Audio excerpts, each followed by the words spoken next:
Hello guys! Welcome sa aking channel. G. Gayon na, ayan. Try natin tong hack na to for cleaning using baking soda. Baking soda, ayan. Ayan. Ilagay ko dun sa, ayan o. Matagal na kasi yan, hindi matanggal-tanggal. Kaya gamitan ko na baking soda.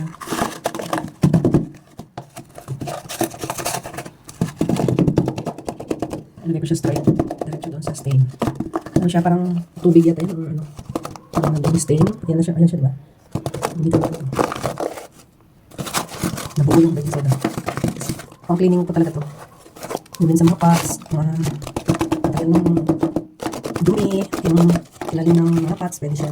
Pwede dito sa sink, sa tiles. Babasahin lang natin ng tubig. Yan, natain lang. Nagiging paste. Tapos, ayan, paste na siya. Ilalagay ko doon sa may stain. Babad ko lang siya ng matagal. Palibot. Ano natin kung matanggal. Ayan, na-cover ko na. Let's check it later. Babad ko.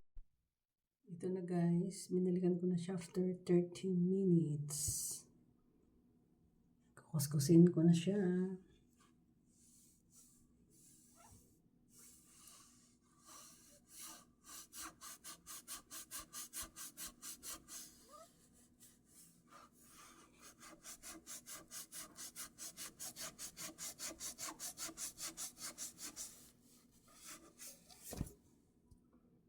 Oh no!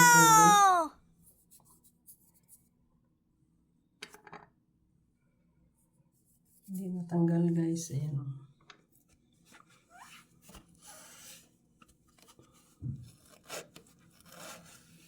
Kailangan ko pa yata ano siya. Para siyang tubig na tumigas. Ayan. Matigas siya.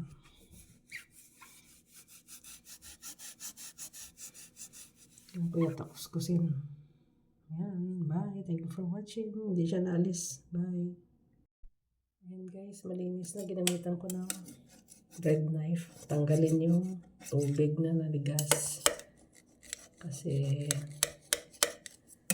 matagal na yata hindi nalinis.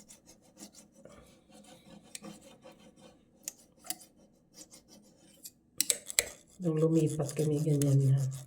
Nilagyan ko na ng bleach. Yung mga cleaning. Ayan, cleaning na binibili. Hindi na natanggal. Ayan, ngayon ko lang naisipan i-kuskusin. Bye, thank you for watching.